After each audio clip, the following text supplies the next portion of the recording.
Hello everyone and welcome back to Legal Notes. Hope you all are doing great. So ये second video है tips and tricks series की, जिसमें हम chapter 4 of IPC यानी कि general exceptions cover कर रहे हैं. First video was on chapter 2 general explanations. Punishments अभी के लिए मैंने छोड़ दी है, तो हम पहले स्टार्ट कर रहे हैं chapter 4 general exceptions. General exceptions में हम डिफेंसेस जो हमें प्रोवाइडेड हैं बाय लॉ वो कवर करेंगे. और इसमें मैंने पहले जनरल एक्सेप्शंस के ऊपर एक वीडियो डाल दी है, दो वीडियो एक्चुअली, प्राइवेट डिफेंसेस की अलग और जनरल डिफेंसेस की अलग वीडियो मैंने अपलोड की हुई है. तो इस वीडियो में मैं जितना शॉर्ट हो सकेगा उतना शॉर्ट डिफ़ाइन एक्सप्लेन करने की कोशिश करूँगी और सिर्फ ध्यान दूँगी कि हम जो डिफेंसेस के टिप्स एंड ट्रिक्स हैं उसको कैसे हम इन सेक्शंस को सीरियल वाइज याद रख सकते हैं वो कवर करते हैं. तो लेट्स गेट स्टार्टेड. तो जनरल एक्सेप्शंस को हम दो पार्ट में डिवाइड कर सकते हैं. First are general defences, second are private defences. General defences start from section 76 to section 95 and जो प्राइवेट डिफेंसेस हैं वो हैं section 96 and are covered up to section 106. तो जनरल डिफेंसेस हम पहले कवर करेंगे. जनरल डिफेंसेस कवर करने के लिए सबसे पहले है सेक्शन 76 एंड 79. यहाँ पर इस चैप्टर में मैंने कई सेक्शंस के ग्रुप्स बना दिए हैं, कपल अप कर दिया उन सेक्शंस को ताकि ईजिली वो रिमेंबर हो सके. एंड ये सेक्शंस हैं ही को रिलेटेड. तो सेक्शन 76 और 79 जैसे है वो दोनों sections depend upon mistake of fact. Mistake of fact एक जनरल डिफेंस है. डिफेंस प्रोवाइडेड है मिस्टेक ऑफ फैक्ट का. मिस्टेक ऑफ लॉ का डिफेंस लॉ में नहीं है. नॉट ओनली इंडिया, किसी भी कंट्री में मिस्टेक ऑफ लॉ का कोई डिफेंस अवेलेबल नहीं है, because as per law every man is bound to know the law. Okay, mistake of fact हो गया 76 और 79 में. अब 76 में जो है वो बाउंड बाय लॉ डिफाइन करता है. Bound by law, when a person thinks himself कि that person is bound by law to do that act, तो उसे 76 का डिफेंस अवेलेबल है. When a person does some act which is justified by law, जब वो act उस person को लगता है कि वो एक्ट जस्टिफाइड है by law. Justified by law, bound by law का एक एग्जांपल हम देख लेते हैं. बाउंड बाय लॉ जब सुपीरियर ऑर्डर्स होते हैं तो इन्फीरियर को जो अंडर द सुपीरियर जो काम कर रहा होता है वो बंदा वो बाउंड बाय लॉ होता है to follow the orders of his superior. लेकिन बाउंड बाय लॉ में 76 में एक मेन चीज़ है that no one should follow the orders of his और हर सुपीरियर ब्लाइंडली फॉलो नहीं करेगा. अगर वो रीज़नेबल लगे उसे तो ही वो उन ऑर्डर्स को फॉलो करे. तो 76 में बाउंड बाय लॉ कवर हो गया. 79 में justified by law. Justified by law हम ऐसे ले सकते हैं, ए ने किसी बंदे को देखा कि वो मर्डर करके जा रहा है, भाग रहा है, एंड ए को लगा कि वो मर्डर था बट एक्चुअल में कोई और भी रीज़न हो सकता है. तो ए ने उस पर्सन को कन्फाइन कर लिया, पकड़ लिया. यहाँ पर जो बंदा था उसने ए के ऊपर केस किया रॉन्गफुल कन्फाइनमेंट का, लेकिन ए was justified by law because every person has a right to stop anything which he sees as illegal or against law. ठीक है. सेक्शन 76 और 79 में bound by law 76, justified by law 79, और दोनों चीज़ें गुड फेथ में होनी चाहिए. फेथ गुड होना चाहिए यानी कि जो काम करने का नज़रिया था, जो इंटेंशन थी वो गुड होनी चाहिए. 76, 79 mistake of fact done. 77 and 78 judicial acts का है. 77 जज अगर अपनी जुडिशियल पावर्स में कोई काम करता है वो ऑब्वियसली एक डिफेंस है. और ये सेक्शन इसलिए प्रोवाइडेड है कि जजेस को कभी कोई ऐसी दिक्कत ना हो, जजेस किसी डर में रहकर, किसी घुटन में रहकर कोई फ़ैसला ना लें. उन्हें अपनी प्राइवेट लाइफ की, अपनी पब्लिक लाइफ की कोई भी चिंता ना रहे कि अगर उन्होंने गलत फ़ैसला लिया उनके साथ ही हो जाएगा, किसी भी चीज़ का डर ना हो. तो इसलिए सेक्शन 77 फॉर जजेस है. सेक्शन 78 है for those persons who does an act under the order of जज और एनी जुडिशियल अथॉरिटी. किसी भी जुडिशल अथॉरिटी के अंडर ऑर्डर जो उन्हें मिला है उसको अगर वो फॉलो करते हैं इन गुड फेथ, ऑब्वियसली जज का भी यही केस रहेगा, इन गुड फेथ, और person doing an act ordered by a जज और एनी जुडिशल अथॉरिटी उसका भी गुड फेथ का रीज़न रहेगा। 76, 79 mistake of act, 77, 78 judicial acts आ गए। अब आता है सेक्शन 80 जो है accident and misfortune. Accident and misfortune का डिफेंस भी हमें अवेलेबल है। अब एक्सीडेंट और मिसफॉर्चून में डिफरेंस क्या है? एक्सीडेंट में जो डूअर होगा उससे चोट नहीं लगेगी, लेकिन मिसफॉर्चून में author as well as any other person जिससे चोट लगी है, दोनों के पास या दोनों को इक्वल हार्म के चांसेस होते हैं, वो होगा मिसफॉर्चून। जिसमें इक्वल हार्म के चांसेस होंगे मिसफॉर्चून, और जिसमें सिर्फ किसी और पर्सन को चोट लगे वो होगा accident. So this was it for section 80। Section 81 necessity.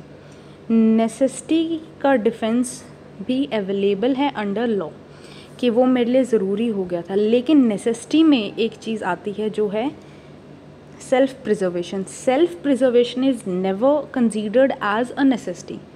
खुद की जान बचाना दूसरे की जान को खतरे में डालकर वो कभी भी लॉ सपोर्ट नहीं करता। ओके, तो नेसेसिटी में एक केस है स्टीफेंस एंड डडली का केस है, R versus Stephens and Dudley. वो केस बहुत इंपॉर्टेंट है एंड आई होप कि मैं नेक्स्ट वीडियो केसेस के ऊपर अपलोड करने वाली हूँ। So after that section 82 and 83 हमने अब तक किया है 76 से स्टार्ट किया है, 76 and 79 mistake of fact, 76, 79 mistake of fact, 77, 78 हमारे पास जुडिशियल एक्ट्स आ गए थे, 80 एंड 81 हमने किया है। 80 आ गया एक्सीडेंट मिसफॉर्चून और 81 हमारे पास आ गया necessity. Then come section 82 and 83। 82 and 83 है इन्फेंसी का,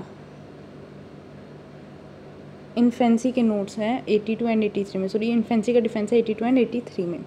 82 में ये याद कैसे रखेंगे कौन से सेक्शन में कौन सा है? ऑब्वियसली छोटी एज वाला पहले आएगा, बड़ी एज वाला बाद में आएगा। तो 82 में अंडर 7 ईयर्स है, 83 में अबव 7 बट बिलो 12 ईयर्स। तो यहाँ पर एक मेन चीज़ आती है, एक कन्फ्यूजन है, एक कंट्रोवर्सी है कि जो एट 7 ईयर्स 7 साल की उम्र के जो बच्चे होंगे उन्हें किस सेक्शन में कंसीडर किया जाएगा? तो 82 में 7 साल के बच्चों को कंसीडर किया जाएगा, और यहाँ पर 82 में जो चाइल्ड होंगे उनको मिलती है full protection by law. 7 to 12 में that depends on the maturity, level of maturity of that child. Level of maturity court कैसे डिसाइड करेगा?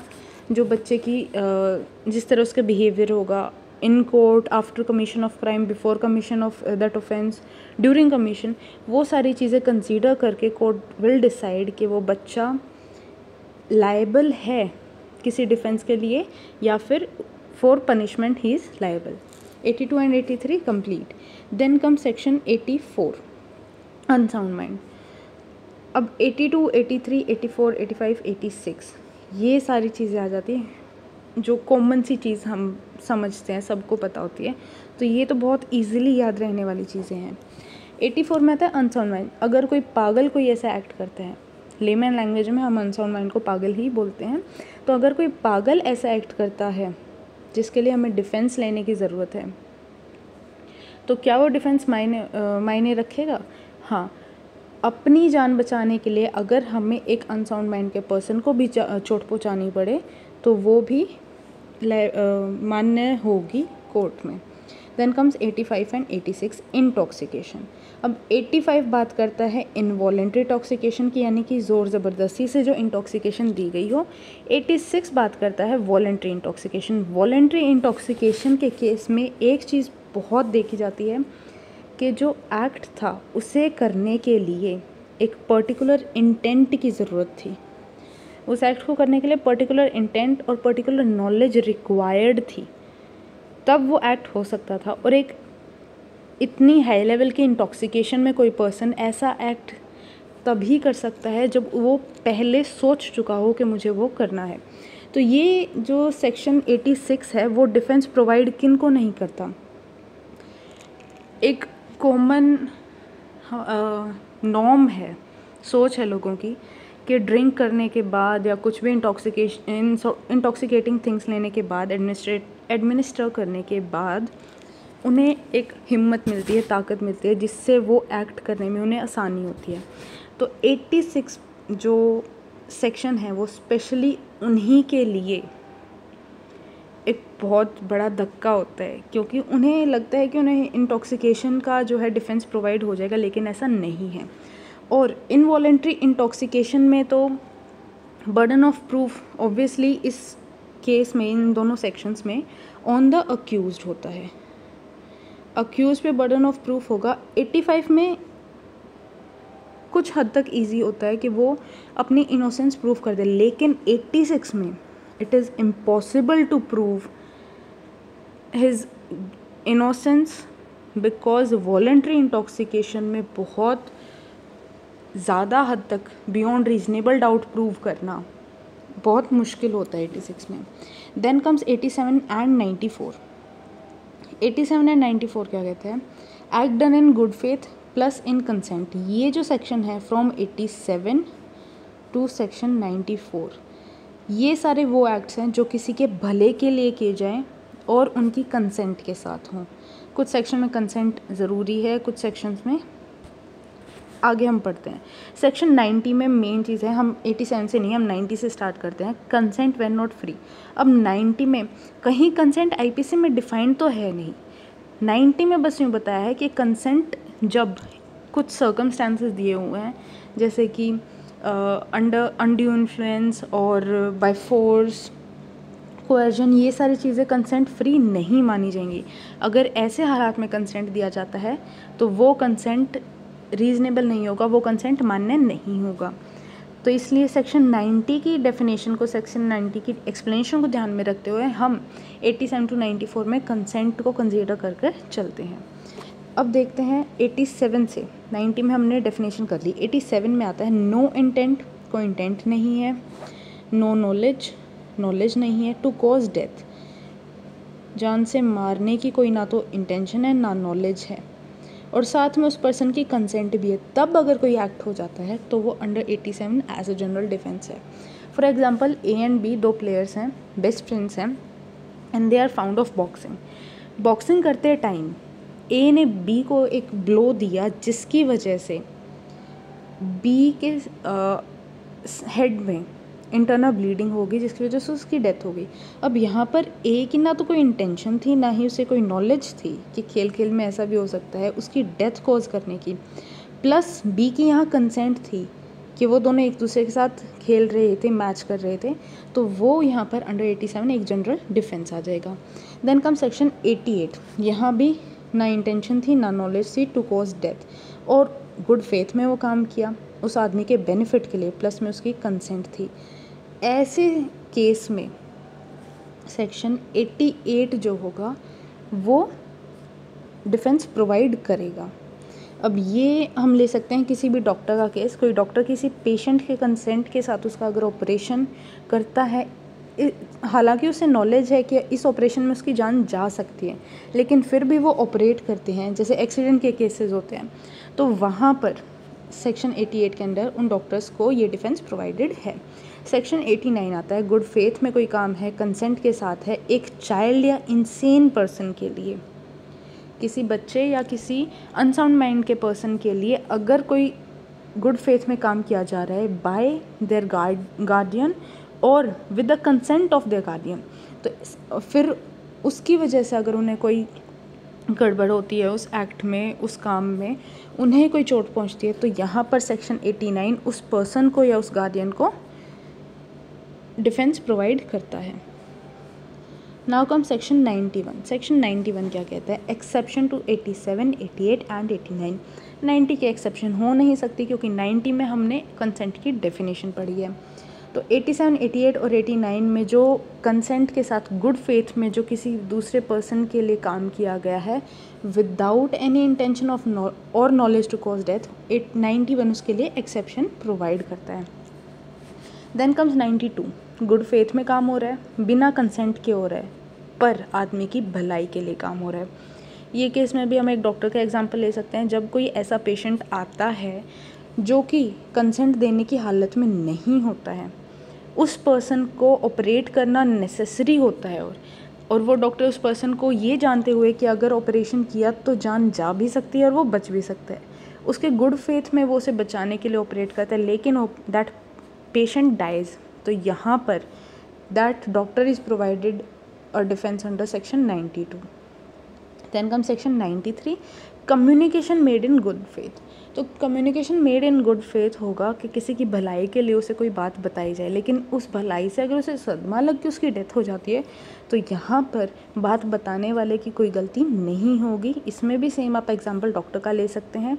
किसी पेशेंट की जान कुछ टाइम के लिए है, वो कुछ टाइम के लिए ज़िंदा है, डॉक्टर उसे ये चीज़ बता देता है, but that patient dies out of shock में वो मर जाता है, तो यहाँ पर that doctor would not be liable for any kind of offence.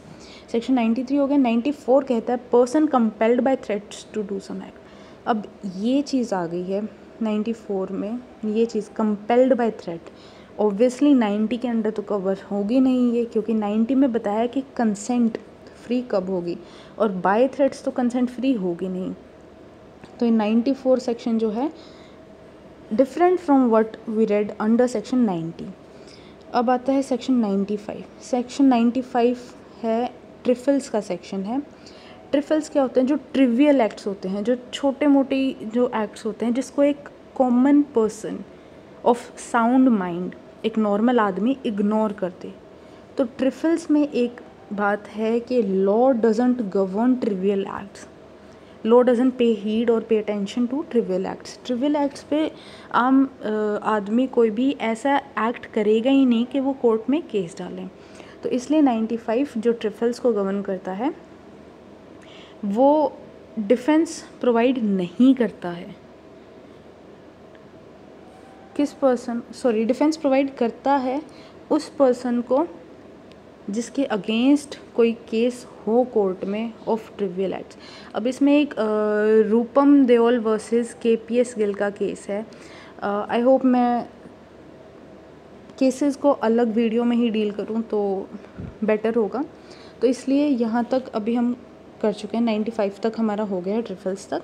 Cases next video में आएंगे। Then comes private defences. अब प्राइवेट डिफेंसेस आ गए हैं। जनरल डिफेंसेस हमारे फ्रॉम 76 टू 95 कंप्लीट हैं, and now comes private defences section 96 to 106। Section 96 क्या कहता है? Right to private defence for body and property. 96 हमें बताता है कि हर पर्सन के पास राइट टू प्राइवेट डिफेंस है अपनी बॉडी और प्रॉपर्टी के लिए, अपनी नहीं, बॉडी और प्रॉपर्टी के against right to private defence है। 97 कहता है scope of right to private defence. Right to private defence का स्कोप कितना है, किस बॉडी के लिए, किस प्रॉपर्टी के लिए एक person right to private defence use कर सकता है। तो body of himself and body of other persons, चाहे वो उसके नोन हो चाहे अननोन हो, and same goes for the property. Property के लिए भी यही है, प्रॉपर्टी ऑफ हिज ओन और of any other person. Now come section 98 RPD against unsound mind. क्या हम किसी अनसाउंड माइंड के पर्सन के लिए right to private defence cover कर सकते हैं, यूज़ कर सकते हैं? तो obviously we can use right to private defence का जो राइट है हमारा, हम अनसाउंड माइंड के पर्सन के लिए यूज़ कर सकते हैं। और एक चीज़ added a mistake in this unsound mind 84, यहाँ पर जो चीज़ है वो अनसाउंड माइंड की किसी पर्सन के अगेंस्ट नहीं, यहाँ पर अनसाउंड माइंड का हम डिफेंस ले सकते हैं कि उस टाइम पर हमारी मेंटल कंडीशन, जिस टाइम वो एक्ट हुआ उस टाइम पर हमारी मेंटल कंडीशन सही नहीं थी, और उस मेंटल कंडीशन के चलते ही वो एक्ट हमसे हुआ।